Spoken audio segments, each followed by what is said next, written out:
Welcome to ಚೇತೂಸ್ kitchen. ಇವತ್ತು ಚೌಳೆಕಾಯಿ ಪಲ್ಯನ ಯಾವ ಥರ ಮಾಡೋದು ಅಂತ ಹೇಳ್ಕೊಡ್ತಾ ಇದ್ದೀನಿ. ಕ್ಲೀನಾಗಿ ಈ ಥರ ಚೌಳೆಕಾಯಿನ ತುಂಡು ಮಾಡಿರೋ ಚೌಳೆಕಾಯಿನ ಚೆನ್ನಾಗಿ ತೊಳ್ಕೊಂಡು ನೀರಲ್ಲಿ ಇವಾಗ ಸ್ಟೋನ್ ಮಾಡಿಕೊಂಡು ಅದ್ರ ಮೇಲೆ ಒಂದು ಪಾತ್ರೆನ ಇಟ್ಕೊಂಡು ಚೌಳೆಕಾಯಿನ ಅದಕ್ಕೆ ಹಾಕ್ಕೊಂಡು ಸ್ವಲ್ಪ ಎಣ್ಣೆ ಹಾಕ್ಕೊಂಡು ಚೆನ್ನಾಗಿ ಫ್ರೈ ಮಾಡ್ಕೊಳ್ತಾ ಇದ್ದೀನಿ. ಚೆನ್ನಾಗಿ ಫ್ರೈ ಮಾಡ್ಕೊಂಡ್ರೆ ಮಾತ್ರ ಪಲ್ಯ ಟೇಸ್ಟ್ ಚೆನ್ನಾಗಿ ಬರುತ್ತೆ, ಇಲ್ಲಾಂದರೆ ಅಷ್ಟೊಂದು ಚೆನ್ನಾಗಾಗಲ್ಲ.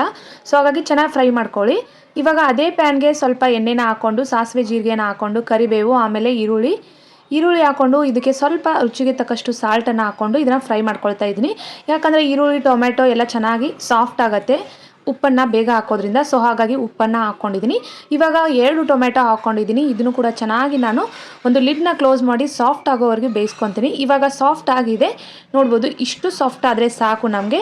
ಇವಾಗ ಸ್ವಲ್ಪ ಅರಿಶಿನ ಪುಡಿನ ಹಾಕ್ಕೊಂಡಿದ್ದೀನಿ. ಆಮೇಲೆ ಉತ್ತರ ಕರ್ನಾಟಕದ ಮಸಾಲ ಖಾರ ಇರುತ್ತಲ್ಲ, ಆ ಖಾರನ ರುಚಿಗೆ ತಕ್ಕಷ್ಟು ಒಂದಂದರೆ 1 ಟೇಬಲ್ ಸ್ಪೂನ್ ಇಲ್ಲ 1.5 ಟೇಬಲ್ ಸ್ಪೂನ್ ಅಷ್ಟು ನೋಡಿಕೊಂಡು ಹಾಕ್ಕೊಂಡ್ಬಿಟ್ಟು ಚೆನ್ನಾಗಿ ಮಿಕ್ಸ್ ಮಾಡ್ಕೊಂಡಿದ್ದಾದಮೇಲೆ ಇವಾಗ ಚೌಳಿಕಾಯಿನ ಹಾಕ್ಕೊಂಡು ಚೆನ್ನಾಗಿ ಅದ್ರ ಜೊತೆ ಮಿಕ್ಸ್ ಮಾಡಿಕೊಂಡು ಇವಾಗ ಎಲ್ಲ ಕಂಪ್ಲೀಟಾಗಿ ಮಿಕ್ಸ್ ಆಗಿದ್ದಾದಮೇಲೆ ಇದಕ್ಕೆ 1 ಲೋಟದಷ್ಟು ನೀರನ್ನು ಹಾಕ್ಕೊಳ್ತಾ ಇದ್ದೀನಿ. ನೀರನ್ನು ಹಾಕ್ಕೊಂಡು ಇವಾಗ ಟೇಸ್ಟ್ ನೋಡ್ಕೊಳ್ತಾ ಇದ್ದೀನಿ. ಸ್ವಲ್ಪ ಉಪ್ಪು ಕಡಿಮೆ ಆಗಿದೆ ಅನ್ನಿಸ್ತು, ಸೊ ಉಪ್ಪನ್ನು ಹಾಕ್ಕೊಂಡು ಸ್ವಲ್ಪ ಬೆಲ್ಲನ ಹಾಕ್ಕೊಂಡಿದ್ದೀನಿ. ಬೆಲ್ಲ ಹಾಕೋದ್ರಿಂದ ಟೇಸ್ಟ್ ಬ್ಯಾಲೆನ್ಸ್ ಆಗುತ್ತೆ. ಸೊ ಹಾಗಾಗಿ ಬೆಲ್ಲನ ಯಾವುದಕ್ಕೂ ಸ್ಕಿಪ್ ಮಾಡಲ್ಲ, ಎಲ್ಲ ಪಲ್ಯಗೂ ಸ್ವಲ್ಪ ಹಾಕ್ತೀನಿ ನಾನು. ಒಂದು ಚಿಟಿಕೆಯಷ್ಟು ಬೆಲ್ಲನ ಹಾಕಿದರೆ ಟೇಸ್ಟ್ ಚೆನ್ನಾಗಿರುತ್ತೆ. ಮೇಲೆ ಕೊತ್ತಂಬರಿ ಸೊಪ್ಪನ್ನು ಹಾಕಿ ಸ್ವಲ್ಪ ಮಿಕ್ಸ್ ಮಾಡಿಕೊಂಡು ಲಿಡ್ನ ಕ್ಲೋಸ್ ಮಾಡಿ ಎತ್ತಿಟ್ರೆ ಮುಗ್ದೋಯ್ತು. ಚೌಳಿಕಾಯಿ ಪಲ್ಯ ಜೊತೆಗೆ ರೊಟ್ಟಿ ಇದ್ದರೆ ಸಖತ್ ಟೇಸ್ಟು, ಸಖತ್ ಬೆಸ್ಟ್ ಕಾಂಬಿನೇಷನ್ ಅಂತಲೇ ಹೇಳ್ತೀನಿ.